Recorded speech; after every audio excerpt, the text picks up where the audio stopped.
Muito bem, então, vamos aí para a nossa aula. Ontem eu parei aqui explicando sobre a aceleração centrípeta, né? Então, no corpo, nós temos a aceleração centrípeta, a aceleração tangencial, que está relacionada com a velocidade tangencial ali, ó. E expliquei para vocês ali as relações ali que existem no movimento circular uniforme.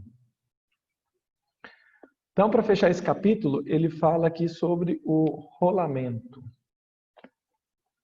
Então, pessoal, o rolamento, observe que ele pega aqui uma figura geométrica que ela não é circular, é óbvio ali. Nós temos um polígono.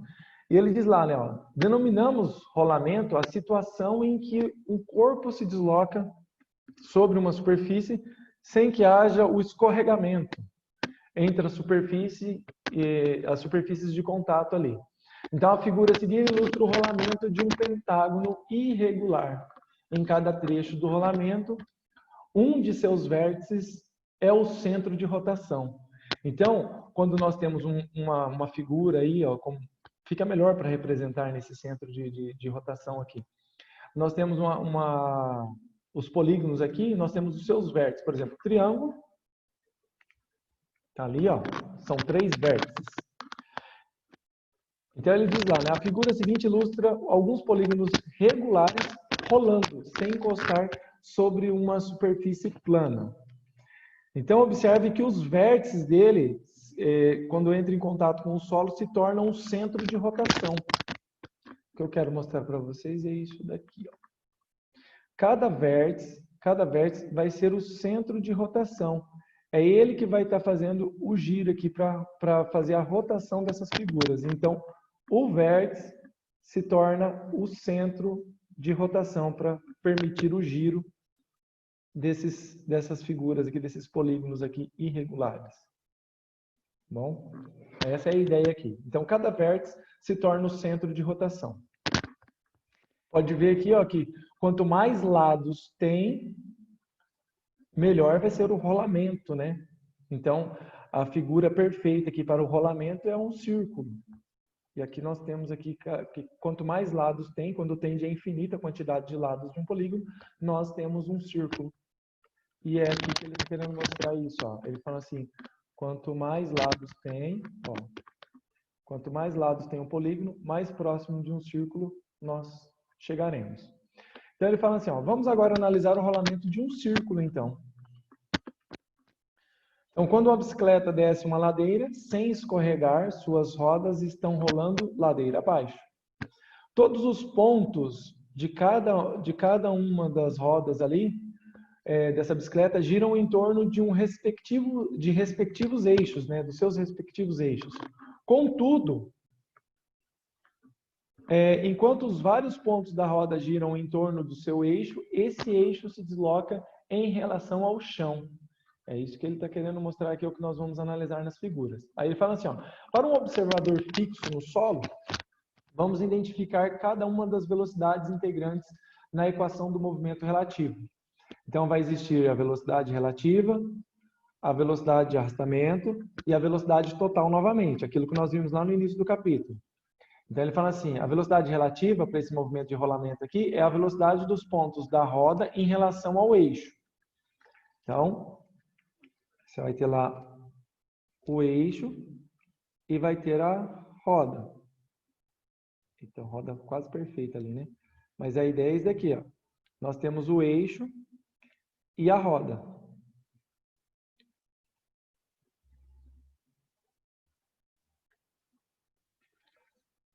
Então, o que ele quer dizer aqui? Que a velocidade relativa ali, né, a velocidade dos pontos da roda em relação ao eixo. Então, cada ponto da roda vai ter uma velocidade em relação ao eixo, que é fixo. Imagine a roda de uma bicicleta.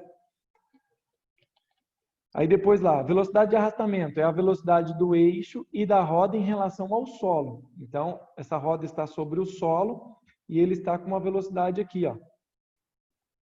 Então, essa roda ela vai rolando de ladeira abaixo ali, da bicicleta ali. Então, nós vamos ter que tanto a roda como o eixo, elas vão ter um movimento, né, uma velocidade em relação ao solo, que é a velocidade de arrastamento. E a velocidade total é a velocidade dos pontos da roda em relação ao solo, de cada ponto da roda em relação ao solo.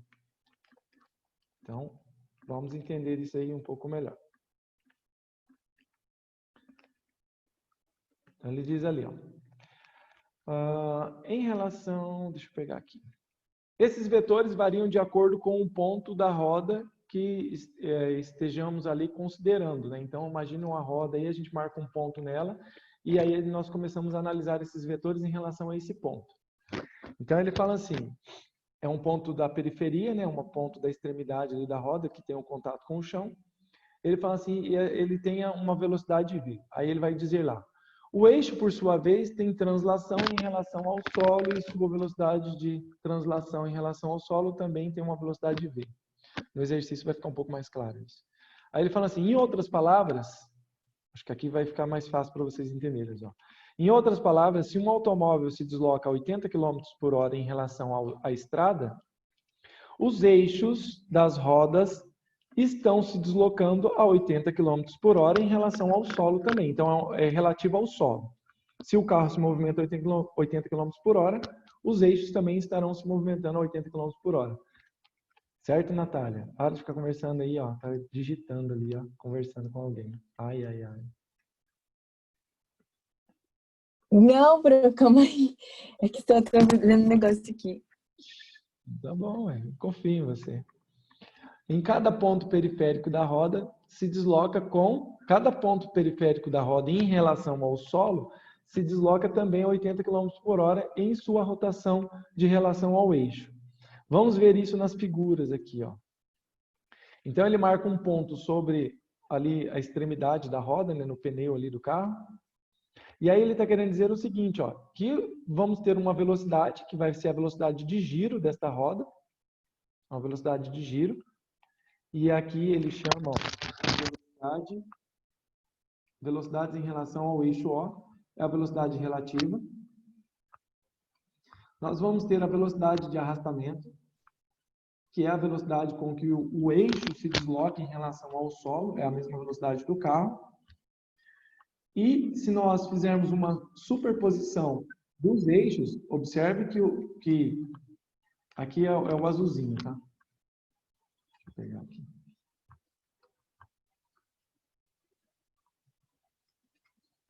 Esse daqui é o vetor azul.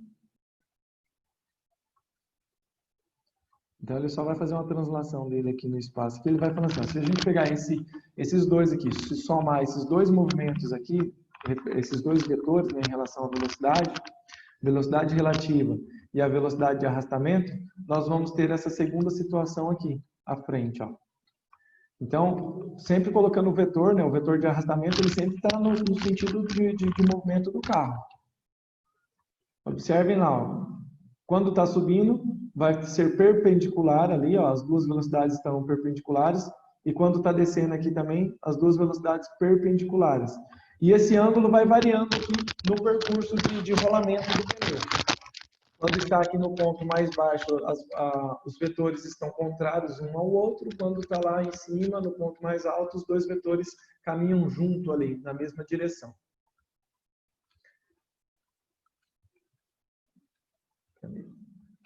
E o último, então, é o quê? A soma vetorial ali dessas velocidades. A soma vetorial das velocidades nos dá o seguinte, ele diz lá na introduçãozinha lá que cada valor aqui vale V. Então, se aqui vale V e aqui vale V, eu tenho aqui que a soma vetorial, a soma desses dois vetores é a diagonal de um quadrado. Então, o valor vai ser V raiz quadrada de 2. Nesse ponto aqui em cima, eu somo V mais V, eu fico com 2V. Aqui embaixo, então, a soma vetorial aqui da velocidade é 0, porque fica V menos V. E descendo aqui também, eu tenho uma soma vetorial, então também dá V raiz de 2 quadrado. Isso é a velocidade total em cada ponto da roda. Em cada ponto da roda eu vou ter uma velocidade vetorial ali, uma velocidade diferente. A velocidade total.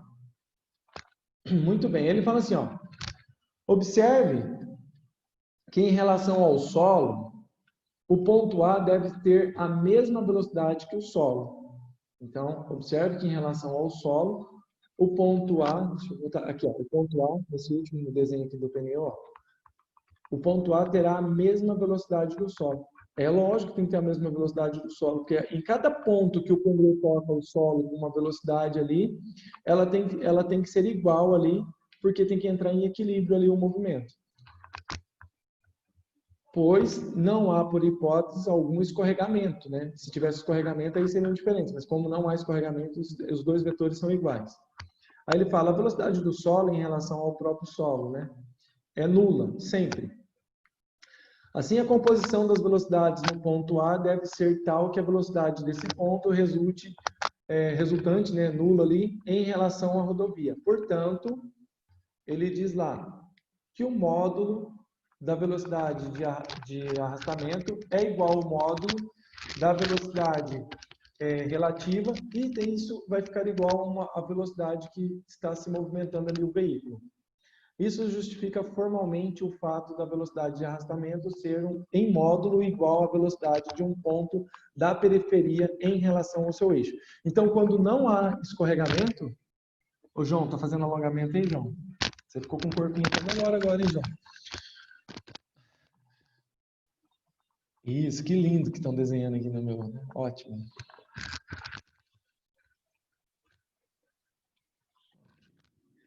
Então, aqui, ó, isso justifica. Se a velocidade no ponto periférico se iguala à velocidade do solo ali, né, que está movimentando, então não há escorregamento. Prof, não entendi. Tudo?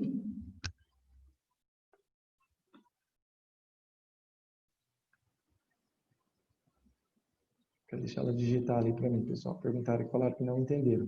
Tudo ou essa parte final? Digita aí, Raíssa.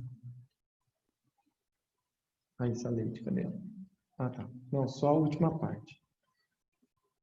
Deixa eu chegar nela aqui. Isso, eu tô te vendo agora. Daí eu vou perguntando, você vai balançando a cabeça, sim ou não. A última parte você fala que é a soma dos vetores? Ah, beleza. É porque é o seguinte, ó. Ele tem que levar em consideração aqui que o vetor velocidade do eixo está sempre indo para a frente. O vetor velocidade do eixo é a velocidade do carro. É como que o carro está se movimentando em relação ao solo. Só que o pneu ele tem o seu giro ali. Ele tem a velocidade de rolamento dele. Então, para cada ponto do pneu, para cada instante aqui do pneu, ele vai ter uma soma vetorial diferente. É isso que ele quer dizer aqui, ó. Então, ó, ele está querendo mostrar aqui que eu tenho aqui a velocidade, essa daqui é a velocidade do carro, do veículo. Vou colocar aqui, velocidade do veículo. E quando esse pneu está rolando, então em cada ponto do pneu aqui, conforme ele está girando aqui, ele vai ter a sua velocidade de giro ali. Então nós vamos fazer uma soma vetorial. Ele está falando aqui, ó, o vermelhinho ali, que é a velocidade que o pneu está rolando ali. Então aqui aparece um Vzinho. Então aqui dessa partezinha para frente também é o Vzinho. E aqui esse Vzinho vermelho. E aqui também é o vermelho. O que ele está querendo mostrar aqui?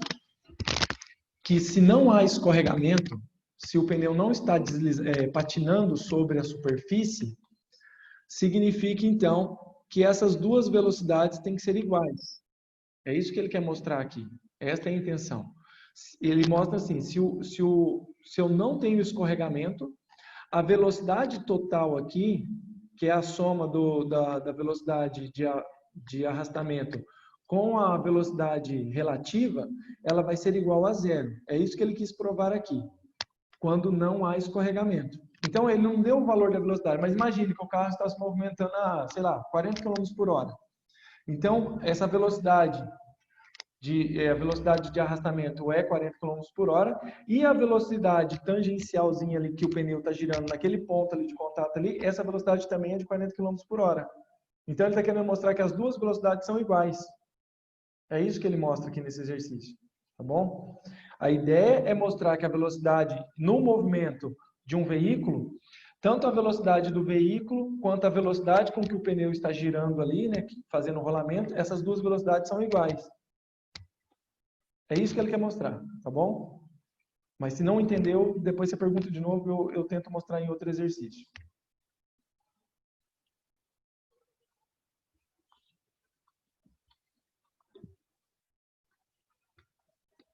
Aí vamos ver, ó, um exercício resolvido. Aqui é para fazer a análise, ele fala assim, ó. A figura ilustra uma ferramenta de marcenaria ali chamada de lixadeira de fita. Então, nós temos ali o rolamento, né, dessa fita sobre esses dois rolos aqui. Aí ele fala assim, em relação ao eixo O, os pontos da lixa têm velocidade de 30 metros por segundo.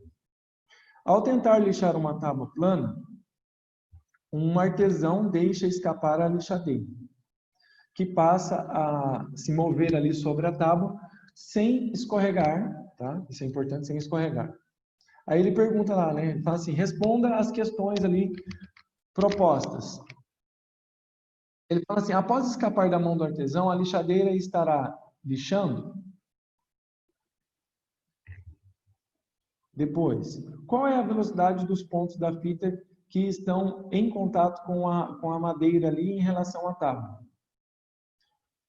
Qual é a velocidade do ponto B na parte superior da lixadeira, do ponto B lá, ó, na fita, da parte da lixadeira, em relação à tábua? D. Se a lixadeira percorreu 5 centímetros em relação à tábua até parar, qual foi o deslocamento sofrido pelo ponto B da lixa em relação ao eixo O, né, ali, em relação à tábua? Então, vamos ali a primeira pergunta. Ó. Após escapar da mão do artesão, a lixadeira estará lixando? A pergunta é simples. Ó. Se não há, a resposta é simples. Se não há movimento relativo entre as superfícies em contato, a lixadeira não está esfregando na madeira. Logo, não está lixando. Então, se não há movimento, ela não vai estar lixando. B. Qual é a velocidade dos pontos da fita em relação ao contato, estão em contato com a madeira em relação à tábua? Então, qual a velocidade dos pontos da fita que estão em contato com a madeira em relação à tábua? Então, novamente aqui, ó, sem escorregamento, os pontos da fita que estão em contato com a madeira têm, em relação à própria madeira, velocidade nula. Se não tem movimento, a velocidade é nula. E C, qual é a velocidade do ponto B na parte superior da lixadeira em relação à tábua? Então, ele fala assim, ó, para um observador parado em relação à tábua, a velocidade do ponto B é a velocidade total. A velocidade do eixo em relação à tábua é a velocidade de arrastamento. E a velocidade do ponto da lixa ali em relação ao eixo e a velocidade relativa. Então, eu vou fazer a soma das velocidades, ou seja, eu tenho que saber que a velocidade total é igual à velocidade relativa mais a velocidade de arrastamento, que é o que nós vimos já desde o início do capítulo. Aí eu tenho que pegar essa e fazer a composição desses vetores aqui. Como ele disse lá, que a velocidade ali, ó, era uma velocidade de 30 metros por segundo, então, eu vou fazer a soma dessas velocidades, dos vetores. Porque ele quer saber ali a velocidade total. A velocidade total é a velocidade de arrastamento, que é com que ele está deslizando ali sobre a... Deslizando não, né? Que ele está rolando sobre a tábua, mais a relativa, que é o que está movimentando ali. Então, eu faço uma soma dessas duas velocidades. A velocidade de arrastamento, que é com que ele está se movimentando, que é 30 metros por segundo. E lembrando que a velocidade de arrastamento, naquele ponto, é igual à velocidade relativa. Lembra? No ponto de contato ali, ó. A velocidade, eu tenho que lembrar que a velocidade da lixa, né, a velocidade de arrastamento ali do pneu, era igual à velocidade dele com o contato, era igual à velocidade de giro dele. Essas duas velocidades que eu estou olhando. Velocidade de deslocamento do veículo e velocidade da roda. As duas são iguais. Aqui é a mesma coisa. Eu tenho a velocidade com que ele empurra essa lixadeira, então é 30 metros por segundo que ele empurra. Então, ela está indo ali no sentido horizontal, ali, uma velocidade de 30 metros por segundo. E, consequentemente, ela está girando a 30 metros por segundo também. Então, eu somo essas duas velocidades. Por isso que ali aparece, então, que a soma do módulo vetorial ali, ó, da velocidade de arrastamento com a velocidade relativa, vai dar uma velocidade total de 60 metros por segundo. Isso para quem, pessoal? Para o observador que está fora. Eu queria mostrar isso presencialmente para vocês aqui. Depois eu vou procurar uma imagem para mostrar isso para vocês. É porque é interessante. Oi. Alguém falou comigo? Chegou uma pessoa ali, eu posso ir ali rapidinho? Tranquilo, Maria Júlia. Chegou, Oi, cortou aqui. chegou um negócio ali pra mim, eu posso ir ali pegar rapidinho? Pode sim. Pessoal, é o seguinte. Então, ó, o que eu quero dizer para vocês é que assim, para um observador para um ponto de observação sobre o rolamento lá, ele vai, imagina assim, tem um ponto fixo ali no pneu, na roda. Então ele está girando a 30 metros por segundo. Só que quem olha de fora, ele vai juntar os dois movimentos. Ele vai juntar a velocidade que está indo na horizontal com a velocidade do pneu. Então, para um observador fora, ele vê tanto a velocidade de deslocamento horizontal, quanto a velocidade que está girando. Consegui explicar? Eu acho que é isso que eu quero mostrar para vocês. Aí eu somo essas duas velocidades. Então, no ponto de que ele toca lá, a lixa, quando eu tenho que somar, eu tenho que fazer uma velocidade total. Então, o ponto de contato ali, para quem está fora, ele está girando ali, ó, uma velocidade total de 60 metros por segundo. É como se fosse essa parte de cima do pneu aqui, ó. É quando a velocidade de giro, ela coincide com a velocidade de deslocamento. Então, as duas estão juntas, caminhando na mesma direção, no mesmo sentido. Aí eu somo as duas velocidades. É isso. Aí depois ali... Aí no entender. Alguém quer perguntar alguma coisa? Pode perguntar. Nesse caso, qual que é a de arrastamento e qual que é a relativa ali na roda, né, na lixa? A de arrastamento é aqui, ó. O de arrastamento é o deslocamento dele. De arrastamento. Oh, no contrário, né? Peraí. Que o movimento está girando para cá. Peraí. Vem para cá. Então, eu tenho uma velocidade de arrastamento. E ele tem uma... Peraí, se ele está girando aqui, ela vai somar o módulo. É isso mesmo. É porque ele soma em módulo, tá? Como ela está girando aqui, ele está empurrando essa lixadeira.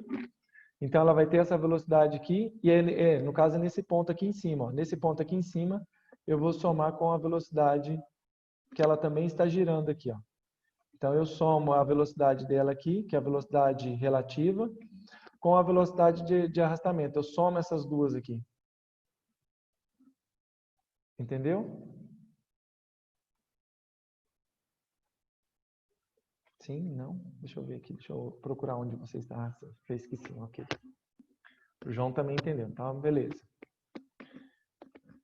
Aí no item D, se a lixadeira percorreu 5 centímetros em relação à tábua, até parar, qual foi o deslocamento sofrido pelo ponto B?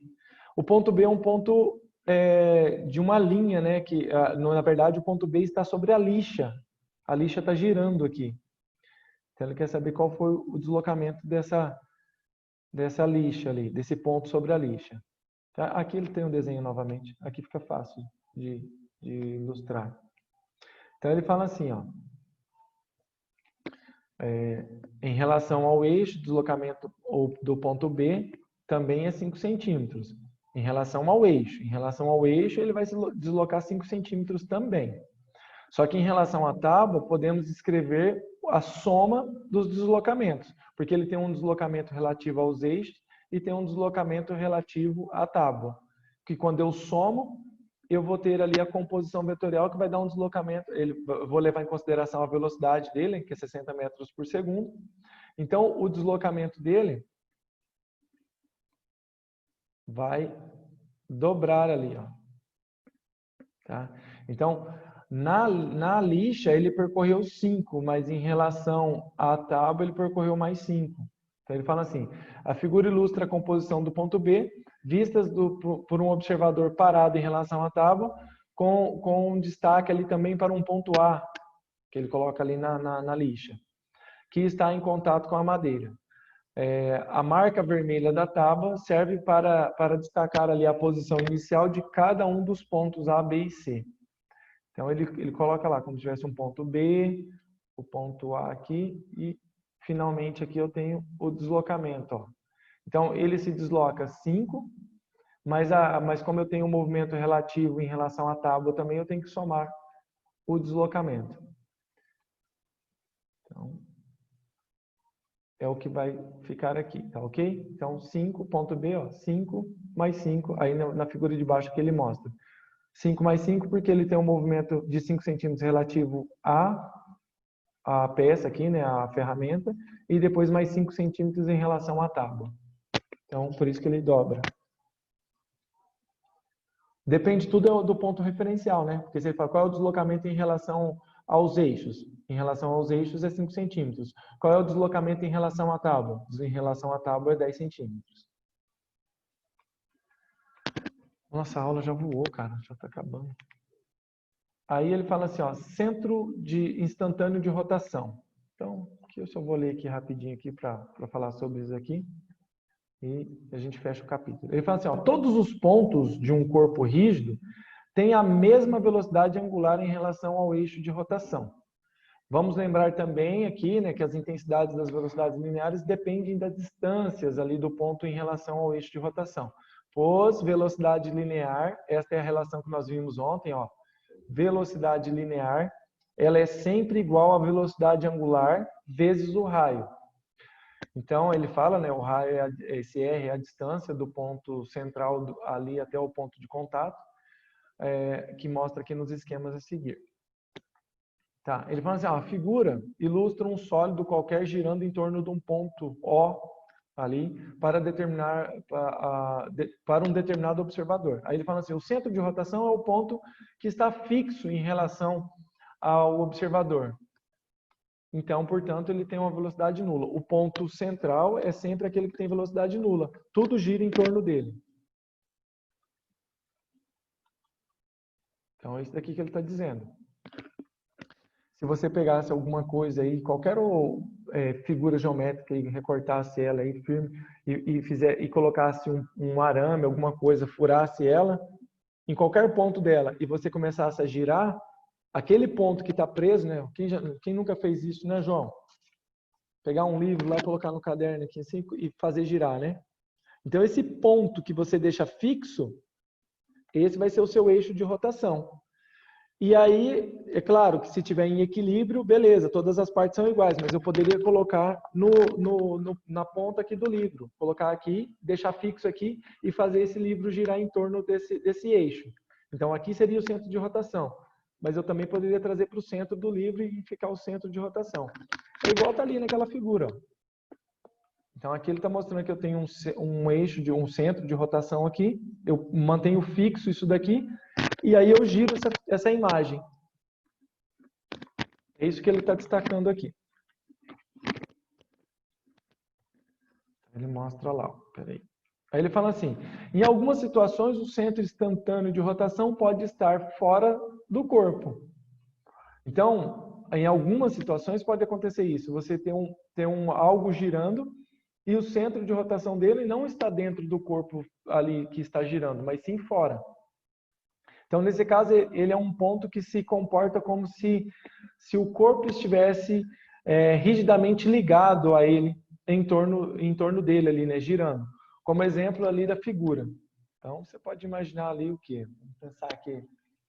Um parque de diversões lá, quando você tem o centro de rotação, não está ligado ali. Às vezes você tem um brinquedo lá que está ligado apenas por uma corrente. Vamos imaginar aqui, ó, que esses pontilhados fossem uma corrente girando. Então, o centro de rotação é o que prende tudo que está girando em torno dele. Aí ele fala assim, as propriedades do centro instantâneo de rotação. Então, para fechar a aula aí, ó, deixa eu só falar aqui. As propriedades são, Qualquer ponto do corpo rígido em rotação tem seu vetor velocidade perpendicular à linha que une o ponto, né? Então, isso daqui para qualquer movimento, tá? De rotação. O que ele quer dizer o quê? Ó? Que se eu pegar um eixo aqui que vai ligar o centro a qualquer ponto que está girando, isso daqui vai ser sempre perpendicular, vai ser sempre formando um ângulo de 90 graus. Tá? Do jeito que está aqui, ó, ângulo de 90 graus, sempre. A velocidade sempre vai ser perpendicular a esse eixo de rotação. A distância entre os dois pontos quaisquer desse sólido é sempre a mesma, pois o corpo é rígido, então ele fala que a velocidade de um ponto de um sólido possui o comportamento de aproximação nem de afastamento. Ele sempre mantém fixo. Mesmo girando aqui, esse ponto está sempre a uma mesma distância do centro. É isso. Terceira propriedade ali, a intensidade da velocidade de qualquer ponto do sólido pode ser obtida, né? Essa velocidade aqui, ó, como nós vimos, a velocidade Vzinho aqui vai ser sempre a velocidade angular vezes o raio, sempre. Então, a velocidade linear ela sempre vai ser igual à velocidade angular vezes o raio. E por último aqui ele fala que a posição, né, desse movimento aqui do C e R, o centro, né, de rotação aqui, depende do referencial considerado. Então, você vai observar o centro de rotação, vai depender do referencial que você adotar para o exercício. Aí ele mostra aqui as situações que nós já vimos lá logo acima, lá na roda lá, que eu coloco 4 pontos essenciais aqui, que é os pontos com ângulo de 90 graus do eixo central com a velocidade aqui. Claro que vai ser sempre 90 graus, tá? Para qualquer ponto aqui, se você pegar aqui, você vai ter uma velocidade aqui que vai formar ângulo de 90 graus para qualquer ponto, sempre. Aí ele diz lá, em relação ao carro, o centro ali de instantâneo de rolamento da roda é o próprio eixo. Então, o centro vai ser o próprio eixo em relação ao carro. Já quando você tem um observador fora ali da pista, né, em relação à pista, o centro de rotação é cada ponto que toca o solo. Então, cada ponto que toca o solo se torna um centro de rotação. Então, vocês têm que analisar isso no exercício. O centro de rotação, se o observador está no carro, se o referencial é o carro, o centro de rotação é o eixo. Se o referencial é a pista, o centro de rotação é o ponto de contato com a pista. É isso que eu tenho que observar nos exercícios.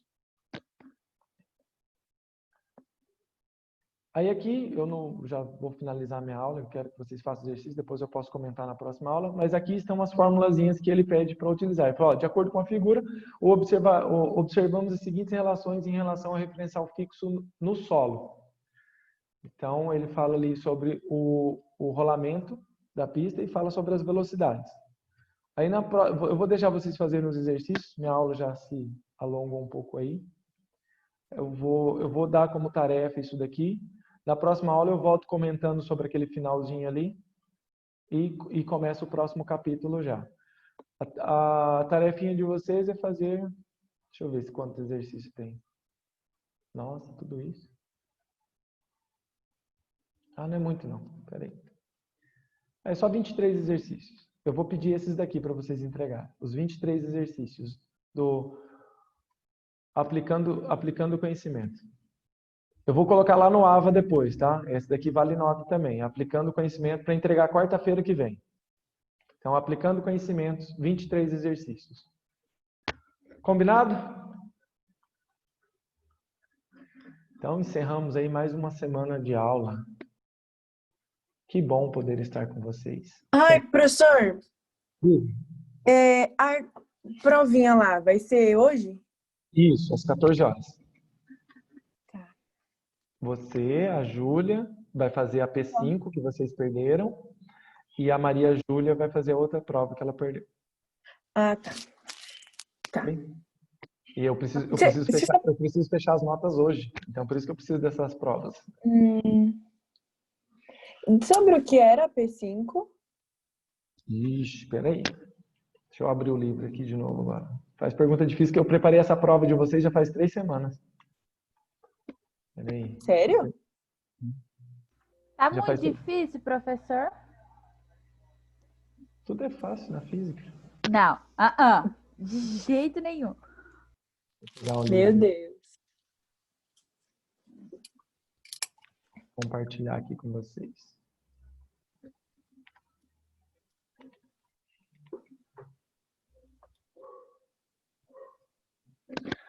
Eu lembro que eu fiz uma prova por capítulo. Então foi 1, 2, 3, 4. Foi essa daqui, ó. 5 vetores. Definição de vetores. Deixa eu ver lá nossos exercícios. Eu acho que é essa daí mesmo. Ó, da lei do cosseno. Essa daqui, ó. Uhum. A carinha dos exercícios. É esse daqui mesmo. Tá, qual é o capítulo? Tá aqui. Capítulo 1 da frente B. Frente B do livro 1A, frente B, capítulo 1. Ok. Isso aí mesmo, que eu cobrei na P5. Então, dá uma revisadinha lá, prova, tá tranquilo. E o da Beleza. Maria Júlia já saiu? Já. Então tá bom, pessoal. Até mais então aí, as meninas até a tarde, que vai fazer a prova, os demais até segunda-feira então. Um forte Tchau, abraço prof. aí. Tá, professor. Bom final de semana para vocês. Pra você Tchau. também. Você também. Igualmente.